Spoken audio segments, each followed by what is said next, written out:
नमस्कार, मेरा नाम है नीरज पंचोली। आप देख रहे हैं नजर टुडे। लगातार अपने आसपास आप कुछ ऐसे कीवर्ड्स पाते होंगे जिसमें हो सकता है कि धार्मिक स्थलों या फिर संत समागम का नाम सर्च किया जाता हो। हम आज ऐसे ही संत की एक चर्चा यहाँ लोगों से करेंगे। बागेश्वर धाम सरकार के धीरेन्द्र कुमार शास्त्री, जिनकी अभी नोएडा में एक भागवत का आयोजन किया गया और वहां उनका कार्यक्रम चला, लेकिन जैसे ही पिछले 2-3 दिनों से जैसे ही शाम होती है तो वहां कथा की जो तस्वीरें हैं वो अचानक बदलने लगती है। बीते दिनों वहां लोगों का जमावड़ा कथा सुनने के लिए ज्यादा इकट्ठा हुआ था, इस कारण से वहां लोगों को सफोकेशन और बहुत सी ऐसी दिक्कतों का सामना करना पड़ा। और उसके बाद पिछले दिनों उसके जस्ट 1 या 2 दिन बाद वहीं कथा संयोजक समिति के ही एक व्यक्ति ने एक महिला को उठाकर फेंक दिया था। तो ऐसी ही जो चीजें हैं उनको लेकर हम जनता के बीच जाएंगे। आखिर जो एक तरह से धर्म का प्रचार है, यो हम जो जिस तरीके से हम हिंदुस्तान में जो रिलीजियस लोग रहते हैं, धार्मिक लोग रहते हैं, अगर किस तरीके से वहाँ व्यवस्था की जगह कुछ अव्यवस्था हो जाती है तो हम उसको किस तरीके से मैनेज कर पाते हैं और क्या भक्तों को इस तरीके का व्यवहार क्या उनके लिए सही है, यही आज हम लोगों से जानने का और समझने का प्रयास करेंगे। कथा में मैं भी गया था। अच्छा। हाँ, 12 तारीख को कथा था, उसमें मैं गया था। तो कहने का मतलब है उस दिन दिव्य दरबार था, तो 12 बजे तक तो मतलब कथा चला, तो साइड वाला पंडाल में एलसीडी नहीं चल रहा था। तो एलसीडी नहीं चल रहा था, कहीं से कुछ दिक्कत हो गया था। ऐसे तो पंडाल में तीनों पंडाल भर गया था।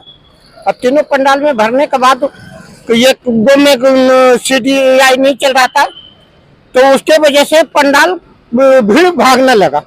अब भागने के कारण थोड़ा ये है कि वहाँ पे जगह तो फैल है, कोई दिक्कत नहीं हुआ। तो फिर 12 बजे तक पंडाल चला तो बंद कर दिए, बोले 4 बजे से फिर होगा। तो अभी ठीक ठाक है। नहीं, अभी तो व्यवस्थाएं ठीक है, लेकिन क्या एक अनुमान से ज्यादा भक्त लोग आ गए हैं ये क्या? हाँ, भक्त तो ज्यादा हैं और डेली जा रहे हैं। करीब 3 लाख से ऊपर, 4 लाख, 5 लाख, 7 लाख वो दिन था। जी जी जी। हाँ, 12 तारीख को 7 लाख भीड़ था। तो व्यवस्था भी सही था, कोई दिक्कत नहीं था। थोड़ा ये है कि पंखा ऊंचा ऊंचा लगा हुआ है, उसका हवा नहीं नीचे आ रहा था। तो कूलर और एसी चालू तो कर रखे थे। जी जी जी। बाकी थोड़ा भीड़ ज्यादा कारण हवा सबके नहीं आ रहा था। नहीं, व्यवस्था तो मैं तो भाई कल गया था, मेरे को व्यवस्था तो मैं कोई कमी नहीं मालूम पड़ी। कूलर चल रही, पंखा चल रही है, बैठने की कोई दिक्कत नहीं है, आराम से बैठे, मेरे को कोई दिक्कत नहीं हुई है। नहीं, आप ना कोई भगदड़ हुई है, ना कोई कुछ ऐसा कुछ नहीं हुआ है। तो पिछले दिनों जो एक भगदड़ की खबर आई थी, तो वो कैसे, इसको जो दिव्य दरबार लगा था उस दिन भगदड़ की खबर आई थी। हो सकता है उस दिन ज्यादा भीड़ भाड़ हो गई हो सकता है, मतलब ये तो मेरे को कंफर्म तो नहीं है, मेरे को ऐसा तो नहीं है, कुछ अफवाह भी है और कुछ वैसे इतना नहीं हुआ है। अफवाह ज्यादा है। हम तो सामने वहाँ से होकर आया हूँ, भगदड़ कहीं नहीं कुछ हुआ था। इतनी जगह पड़ी है भाई साहब, जितना बैठ जाए आदमी, कम से कम 1-2 आदमी खड़ा हो सकता है, इतनी व्यवस्था है। चारों उसमें बैठने का व्यवस्था है। जी जी। हाँ, बाकी बाहर भी पर्दा खुल गया है, तो बाहर भी बहुत जगह है, उसमें कोई दिक्कत नहीं है। व्यवस्था बहुत बढ़िया है। ऐसी व्यवस्था कहीं हो भी नहीं पाएगी, ना इतनी जगह मिलेगी। कहीं भी गाड़ी लगाइए, कहीं कुछ करिए, कोई दिक्कत परेशानी नहीं है। अच्छा, शुभ नाम आपका? अरविंद राठौर। अच्छा, आप गए थे वहाँ कथा में? मैं तो नहीं पहुंचा भैया, कोशिश तो बहुत की, पहुंच नहीं पाई, बाबा जी की मर्जी नहीं थी। अच्छा, बाबा जी की मर्जी नहीं। तो ये जो जैसे भैया कह रहे हैं, कल मैं गया था तो कल व्यवस्था अच्छी है, लेकिन पिछले दिनों एक भगदड़ की भी खबर आई थी और उसके बाद एक महिला को भी उठा के फेंक दिया गया, ऐसा ही मामला सामने आया था। इससे आप मतलब आपको इसकी जानकारी है कि नहीं? इसकी है मुझे नहीं। अच्छा, मैंने सुना भी नहीं है। और लोग कह रहे हैं कुछ, क्या नाम भाई, वहाँ दरबार लगा है तो मरीज को लेके जा रहे हो, दवा भी लेते रहो ना, तुम दुआ के चक्कर में पड़े हो, ऐसा सुन नहीं है। दुआ और दवा दोनों ही काम करेंगी। अब खाली दुआ के चक्कर में रहे, दवाई नहीं ली तो मरीज को परेशानी बढ़ सकती है।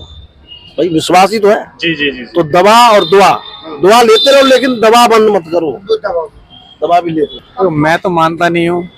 किसमें नहीं मानते हैं? मैं बागेश्वर वाले को नहीं मानता, मैं भगवान को मानता हूँ। या नहीं है कि नास्तिक हूँ, नहीं है, तो भगवान को मानता हूँ, अच्छे तरीके से जानकारी भी है, ऐसा कुछ नहीं है।